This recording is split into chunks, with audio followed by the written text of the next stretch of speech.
Hello everyone, simple mathematics YouTube channel में आप सभी का स्वागत है। एमपीटेट वर्ग 3 के प्रीवियस ईयर क्वेश्चन की सीरीज हम चला रहे थे। इसमें हमने सवाल नंबर 1 से 60 तक सॉल्व कर लिए थे। आज हम सवाल नंबर 61 से स्टार्ट करते हैं। तो आइए दोस्तों, हम शुरू करते हैं। हमें एक दे रखा है सवाल, what is the ratio between the area of A square and the area of the square drawn on its diagonal. मतलब एक वर्ग के क्षेत्रफल और उसके विकर्ण पर बने वर्ग के क्षेत्रफल के बीच का अनुपात क्या है। जैसे एक वर्ग दे रखा है हमें, ये ABCD है ना, और अगला वर्ग हमें कौन सा है, ये दे रखा है PQRS, क्योंकि ये कहाँ बना है, उसके विकर्ण पर। तो हमसे कह रहा है कि ABCD का क्षेत्रफल और PQRS का क्षेत्रफल का अनुपात क्या होगा। हमें इसकी भुजा की साइज नहीं दे रखी है, तो हम इसकी भुजा की साइज मान लेते हैं, फॉर एग्जाम्पल 1 है ना। तो 1 हमने इसकी भुजा की साइज मान ली, तो ABCD का क्षेत्रफल हमारा कितना हो जाएगा, भुजा का वर्ग होता है। क्षेत्रफल क्या होता है, भुजा का वर्ग। तो 1 का वर्ग हो जाएगा, तो इसका ABCD का क्षेत्रफल हो गया हमारा 1। अब यदि ABCD का क्षेत्रफल हमारा 1 आ गया, तो हमारा जो, यदि विकर्ण हमें निकालना हो, तो उस स्थिति में हमारा जो सूत्र होता है वो होता है A² = D²/2। ये पाइथागोरस प्रमेय से ये सूत्र निकलता है। पिछले वीडियो में ये वाला सूत्र मैंने आपको फाइंड आउट करके बताया था। तो यहाँ पर हमारा A क्या है, 1 है। तो 1 का वर्ग =D²/2।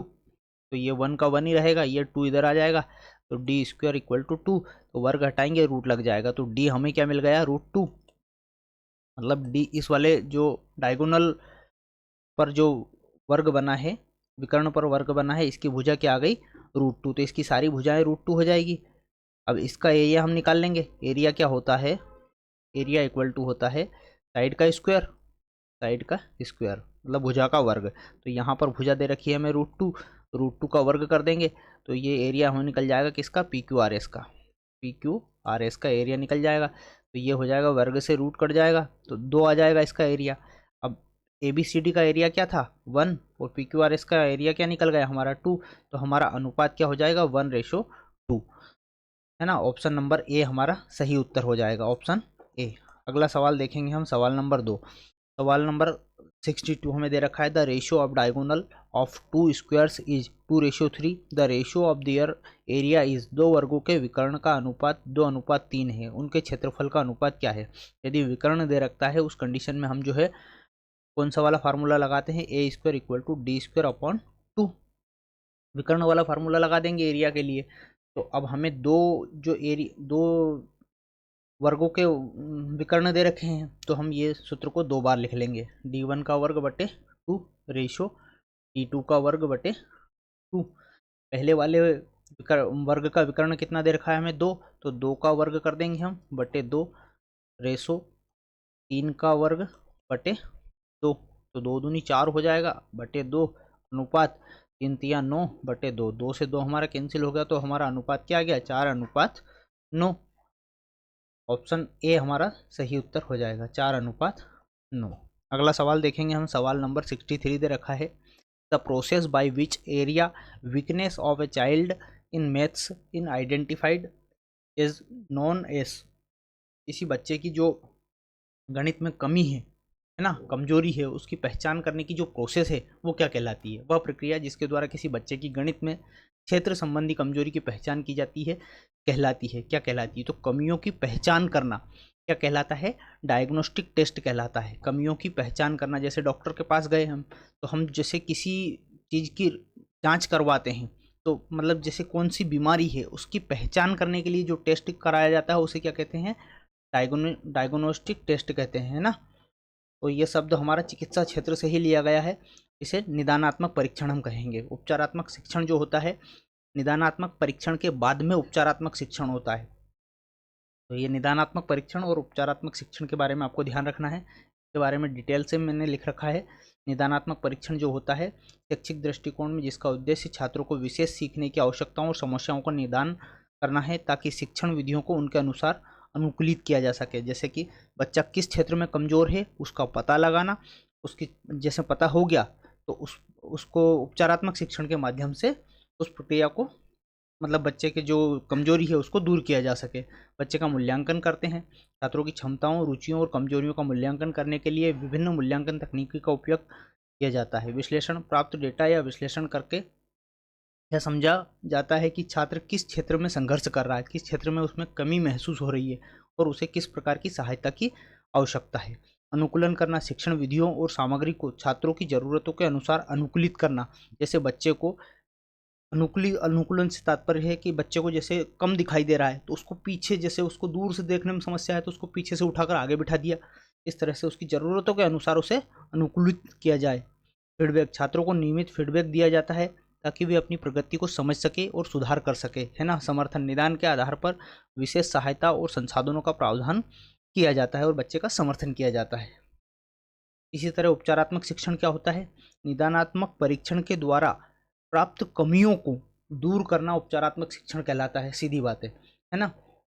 इसका अर्थ है उस प्रकार की शिक्षा जो छात्र को उनकी कमजोरियों को दूर करने और शैक्षिक प्रदर्शन में सुधार करने के लिए दी जाती है। यह विशेष रूप से उन छात्रों के लिए होती है जिन्हें सामान्य कक्षाओं में कठिनाई होती है। सामान्य कक्षाओं में जिन बच्चों को कठिनाई होती है, कमियां मतलब कमजोरी जो रहती है उनकी, उनको दूर करने के लिए उपचारात्मक शिक्षण किया जाता है। पाठ्यक्रम की सामग्री को समझने में या विशिष्ट कौशल विकसित करने में उपचारात्मक शिक्षण की आवश्यकता होती है। जैसे उस पर व्यक्तिगत ध्यान दिया जाता है, आसान तरीके से उसे समझाया जाता है, सकारात्मक प्रोत्साहन दिया जाता है और नियमित मूल्यांकन उसका किया जाता है। अगला सवाल देखेंगे हम। Selja can express a number in different way. Selja एक टीचर है जो बच्चे को विभिन्न तरीके से एक नंबर को व्यक्त कर रही है ना। फॉर एग्जाम्पल 4 बराबर 2 प्लस 2 और 4 बराबर 1 प्लस 3 इत्यादि। In which development phase of numbers is C, मतलब वो विकास के किस चरण में है।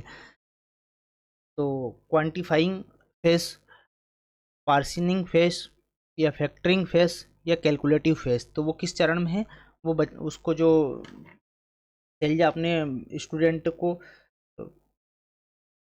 4 बराबर 2 प्लस 2 या 4 बराबर 1 प्लस 3 करके दिखा रही है, तो वो उसके विभाजन कर करके बच्चों को दिखा रही है। तो पार्सनिंग फेजेस में बच्चे को जो है सेल्जा है ना। अगला सवाल देखेंगे हम 65 वाला। 65 दे रखा है, in a maths class a teacher should not be favoured, मतलब मैथ्स क्लास में बच्चे को टीचर को किस चीज़ का फेवर नहीं करना चाहिए। Assigning the gap of previous knowledge of student, छात्र के पिछले ज्ञान के अंतर का आकलन करना, है ना। Connecting concept to real life, ये करना चाहिए बिल्कुल, और उसके पिछले ज्ञान का भी आकलन करना चाहिए। Connecting to concept to real life, real life से कनेक्ट करना चाहिए कॉन्सेप्ट को, है ना। कंसल्टिंग ऑन ब्राइट स्टूडेंट, मतलब मेधावी छात्रों पर विशेष कंसल्ट करना, विशेष ध्यान देना, तो ये बिल्कुल नहीं करना चाहिए। मेधावी छात्रों पर विशेष ध्यान देंगे तो कैसे काम चलेगा, है ना।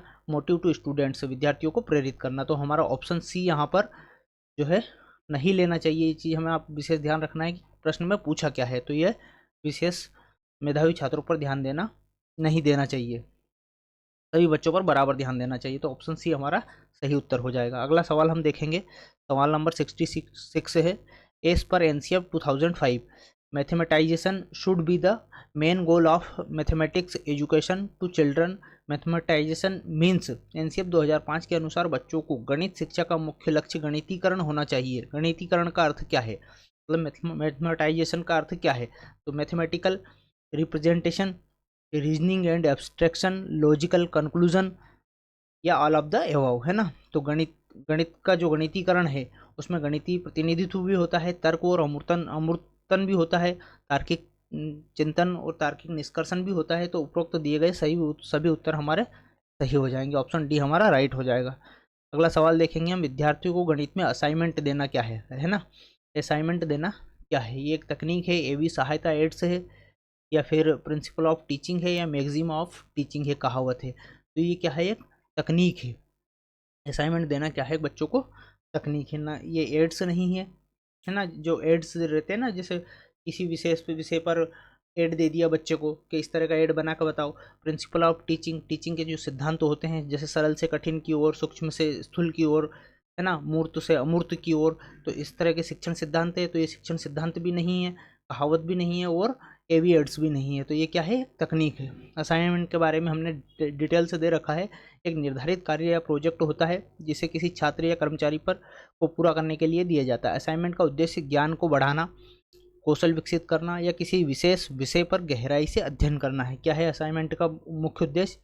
बच्चे के ज्ञान को बढ़ाना, कौशल को विकसित करना या किसी विशेष विषय पर, कोई एक विशेष विषय दे दिया जैसे स्वच्छता अभियान दे दिया, उस पर बच्चे के जो ज्ञान है उसको गहराई से अध्ययन करना है। इसका असाइनमेंट के प्रकार क्या होते हैं? शैक्षणिक असाइनमेंट होता है, प्रैक्टिकल असाइनमेंट होता है और समूह असाइनमेंट होता है ना। शैक्षणिक असाइनमेंट में शोध पत्र, निबंध, प्रोजेक्ट कार्य इत्यादि होते हैं। प्रैक्टिकल असाइनमेंट में प्रयोगशाला में जो प्रैक्टिकल कराए जाते हैं उस तरह से संबंधित होता है। और समूह असाइनमेंट में टीम में काम करने के लिए बच्चों को छोटे छोटे ग्रुप्स बना दिए जाते हैं, अलग अलग ग्रुप्स में अलग अलग प्रोजेक्ट दे दिया जाता है, असाइनमेंट दे दिया जाता है कि बच्चों को टीम में मिलकर इनको सॉल्व करना है। इससे टीम भावना भी विकसित होगी और बच्चे का ज्ञान और कौशल भी बढ़ेगा। अगला सवाल हम देखेंगे, सवाल नंबर 68 दे रखा है हमें क्यूबॉइड का, है ना। A cuboid is of length L unit, breadth B unit and height H unit. The lateral surface area of cuboid, मतलब जो घनाभ है उसका लेटरल सरफेस एरिया पूछा है, इसमें सूत्र पूछा है, इसमें कुछ नहीं है, तो 2HL+B इसका जो है लेटरल सरफेस एरिया पार्श्व पृष्ठ या वक्र पृष्ठ हो जाएगा। घनाभ का जो वॉल्यूम होता है वो क्या होता है? आयतन। वॉल्यूम को आयतन कहते हैं। ये होता है L into B into H, है ना। टोटल सरफेस एरिया या संपूर्ण पृष्ठ होता है घनाभ का 2LB plus BH plus HL, है ना। Length breadth plus breadth height plus height length, है ना। और वक्र पृष्ठ मैंने आपको ये यहाँ बता ही दिया, वक्र पृष्ठ या पार्श्व पृष्ठ क्या होता है? 2HL+B, L+B। विकर्ण क्या होता है घनाभ का? विकर्ण होगा हमारा रूट में L² plus B² plus H²। ठीक है, ये मैंने घनाभ से संबंधित सारे फार्मूले आपको नोट करवा दिए हैं। अगला सवाल देखेंगे हम, शंकु से दे रखा है a cone have height H unit and radius 2R unit, find the volume of cone. मतलब एक शंकु दे रखा है, उसकी ऊंचाई हमें H इकाई दे रखी है, त्रिज्या 2R दे रखी है, तो शंकु का आयतन हमें बताना है। शंकु का आयतन क्या होता है? शंकु का आयतन होता है हमारा, शंकु का आयतन 1/3 पाई R² H। तो हमें क्या रखा है उसने कि इसकी जो ऊंचाई तो H है लेकिन त्रिज्या क्या है? 2R है। ये शंकु की ऊंचाई होती है और ये त्रिज्या होती है, ठीक है। तो ये तो ऊंचाई तो H दे रखी है लेकिन रेडियस क्या दे रखी है उसने? 2R दे रखी है। तो इस सूत्र में हम मान रख देंगे, पाई की जगह पाई रहेगा, R की जगह हम रख देंगे 2R का स्क्वायर, 2R का होल स्क्वायर इंटू H। तो 2R क्या हो जाएगा? 4R²। तो 4/3 पाई इंटू R² H। ये हमारा ऑप्शन डी हमारा राइट आंसर हो जाएगा, ठीक है। शंकु से संबंधित और भी फार्मूले जैसे वक्र पृष्ठ है, तो वक्र पृष्ठ क्या होता है शंकु का? वक्र पृष्ठ होता है हमारा पाई RL। संपूर्ण पृष्ठ होता है इसका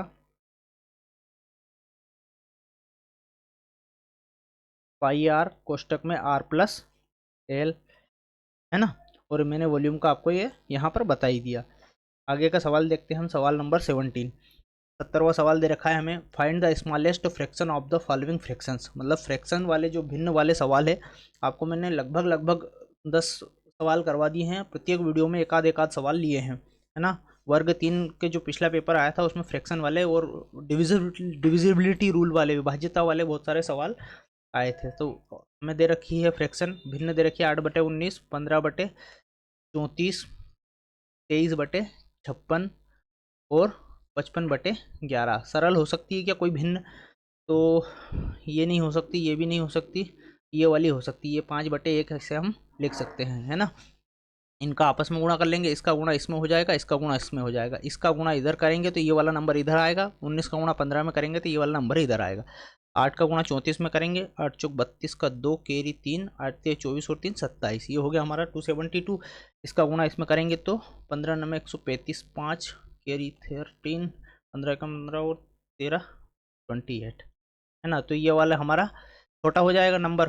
तो 8/19 हमारी छोटी भिन्न हो गई। 8/19 की तुलना हम अगली भिन्न से कर देंगे, 8/19 की तुलना हम 23/56 से करेंगे, 23/56 से करेंगे, इसका गुणा इधर होगा, इसका गुणा इधर होगा, ठीक है। 8 6 48 का 8 कैरी 4, 8 5 40, 4 44, ये हो गया 448। इसका गुणा इसमें कर देंगे तो 19 या 57, 7 5, 19 दूनी 38 और 5 43। तो ये हो जाएगा हमारा कौन सा नंबर छोटा हो गया, ये वाला बड़ा हो गया। तो अब 23/56 हमारी छोटी भिन्न हो गई। अब 23/56 की तुलना हम अगली भिन्न से कर देंगे, ये 5/1 से। तो इसको मैं यहाँ नोट कर देता हूँ, 23/56 5/1। तो इसका गुणा इधर हो जाएगा, इसका गुणा इधर हो जाएगा, इसका गुणा इधर हो जाएगा। तो कौन सी भिन्न छोटी हो गई, ये हो गई 23, और ये 5 6 30 की 0 के 3 5 25 और 3 28, ये वाली बड़ी हो गई है ना। तो ये 23/56 जो है हमारी छोटी भिन्न हो गई। ऑप्शन सी हमारा यहाँ पर सही उत्तर हो जाएगा। तो धन्यवाद दोस्तों, आज हमने 70 तक सवाल सोल्व किए।